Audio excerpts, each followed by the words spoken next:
Yeah, but I still this is where it becomes a real difficult talking point, because I've always viewed things. The Terrace, you've been to many of our shows, our panels, our guests, everybody very multicultural, different, men and women. I believe I'll challenge anybody's opinion, whether Yeah.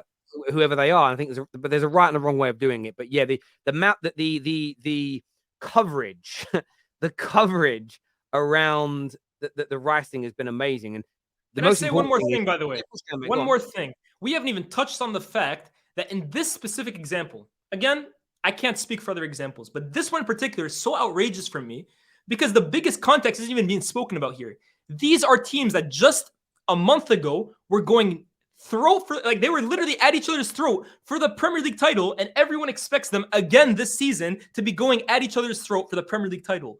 What do Manchester City gain from helping Arsenal, their biggest title challengers in the last 12 months, sign a player that will raise the ceiling of their squad and get them that much closer for the league? What does, if you truly believe that it's just between Guardiola and Arteta's friendship that's what's happening, again, it's like it's blowing my mind that people can even fathom this, man. Yeah, Guardiola, even if this was a done thing in football, you're not going to help a competitor like that. Again, it just doesn't add up. And that's what I think, that level of criticism was absolutely fair towards her. But I will stand by what I said earlier.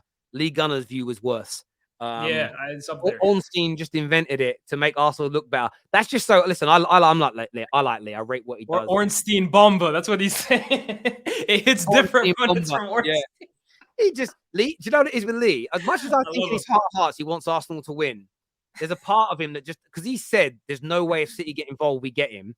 Lee can never take an L. Lee has no ability. Yeah, that's why.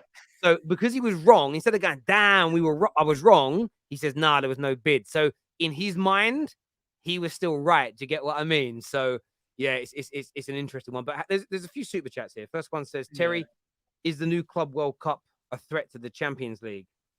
I doubt it. No, not at all. They don't correlate. I don't think so. The Super League, maybe. This, no. No.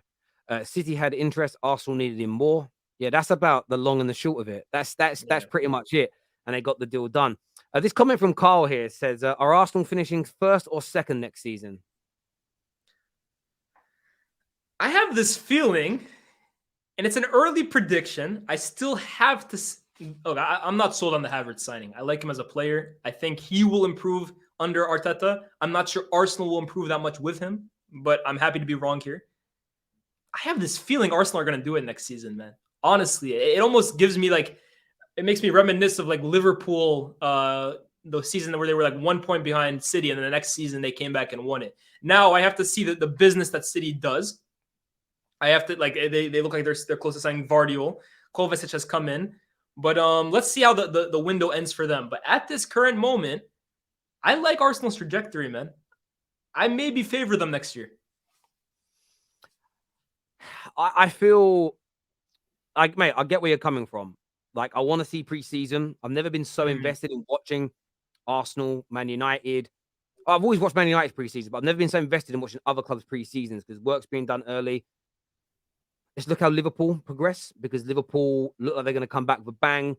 If the Darwins and the Gakpos go to another level next year, that'll be a thing. But City, I think they're a year away, in my opinion. Liverpool, they're a year away. They could be. Even with City, Gundogan going, Silva might leave. Yes, they're going to buy people. Will after the treble and a three-peat, will there be a slight lack of motivation? I'm not saying it will happen. These are questions to ask. So it's going to be very, very intriguing indeed. But viewers, what do you think to Liez's opinion? He's predicting, early prediction, Arsenal to win the league. I see a lot of people say they won't even make the top 4 next year. Maybe not in this. No, that's nonsense, man. A lot of that online. They're not even going to make the top 4 I've seen. I think that's hate. Look, okay, I don't want to say nonsense because everyone is entitled to their opinion. And until we see it happen, it's just a prediction.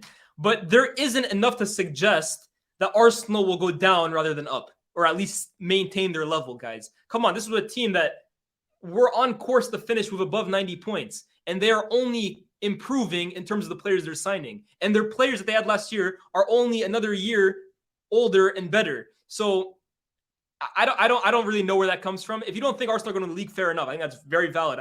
You'd probably be like I think I'm being optimistic for Arsenal fans, predicting that they beat City, because I think City should go into every single tournament every year as the favorites. But to predict Arsenal not just to fall, but fall out of the top four, I think that's hating right there, man. I think that's more hating than really being genuine.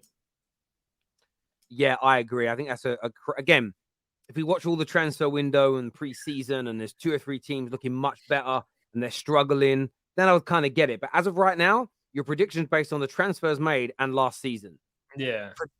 Pretty much. You know, Liverpool, I can understand people saying I think Liverpool have bounced back because the year before they nearly won a treble.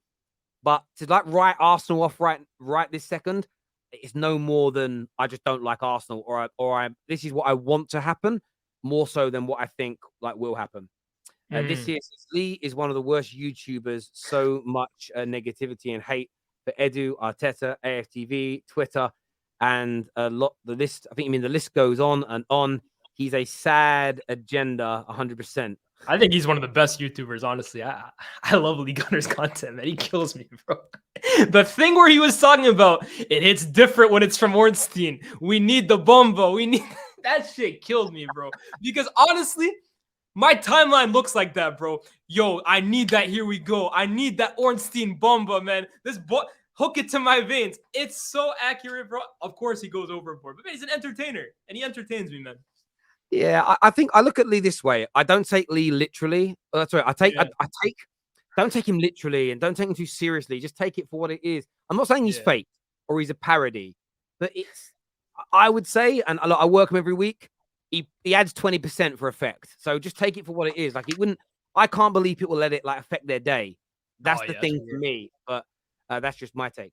This here says, if we sign Hoyland, Onana, the Monaco CB and Mount, then top 4 max. Then top 4 max. I don't know, man. We should be competing for top 4. Yeah. With that 4. No more than that, I would say. Yeah. But there we go. Look, I want to say a big thanks to Leah's and all of our viewers on tonight's show. It means a great deal that everybody comes in and tunes in on Sunday night. Back tomorrow with more content for you. Please hit the like button before you leave. And make sure you've turned on the bell notifications as well. Leah's, let everyone know where they can find you, brother. These days on every single channel. But you can find me Twitter, Instagram, TikTok, Lies Bouzidi 10. My name and then just 10 at the end of it. You can find me on all those platforms, man. By the way, you might not be able to use Twitter. I know what's going on over there at the minute, bro. These days, the Truth Social, you're gonna find me at these days. I did think it was funny though how some people having meltdowns, and it's like Elon Musk. He retweeted someone's parody of him, and it basically said, "Just go outside and touch some grass for a while, people." And I was like, "There's a little bit of truth to that." Not wrong. No, like I get it. People love it, but there we go. Yeah. Listen, people. By the way, you can't find me on Truth Social. By the way, there's someone who's like, impersonating me on that app. It's not me. I am on Truth. I didn't realize. I saw everyone else doing it. I went over there. I didn't realize that was Donald Trump's. People tell him I can't go on that because Trump owns it, and I'm like, I don't follow Trump that deep. I didn't know he owned it, but there we go. Listen, everybody. Until next time, take care. Goodbye. God bless, and I'll see you all again very, very soon. Thank you.